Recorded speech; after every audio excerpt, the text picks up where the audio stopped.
இங்கிலீஷ்ல சொல்ற மாதிரி ஏஎம் பிஎம் அப்படின்றதெல்லாம் ஹிந்தியில இருக்கா?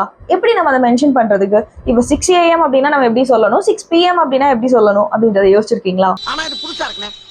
ஆக்சுவலா ஹிந்தியில வந்து ஏஎம் பிஎம்ன்ற மாதிரிலாம் எதுவுமே கிடையாது. நம்ம தமிழ் மாதிரி தான். காலை 6 மணி, இரவு 10 மணி, காலை 10 மணி அப்படின்னு சொல்லுவோம்ல, இந்த மாதிரி ரிலேட்டட் தான் நம்ம ஹிந்திலையுமே இருக்கு. If it is morning 6 o'clock, சுபா 6 பஜே அப்படின்றத யூஸ் பண்ணுவோம். அதாவது சுபா அப்படின்னா மார்னிங், ஸோ மார்னிங் 6 o'clock அப்படின்றதுக்கு யூஸ் பண்ணுவோம். If it is evening 6 o'clock, ஷாம்கோ 6 பஜே அப்படின்றத யூஸ் பண்ணணும். அதாவது ஈவினிங், ஷாம்கோ அப்படின்னா ஈவினிங் அப்படின்ற மீனிங்.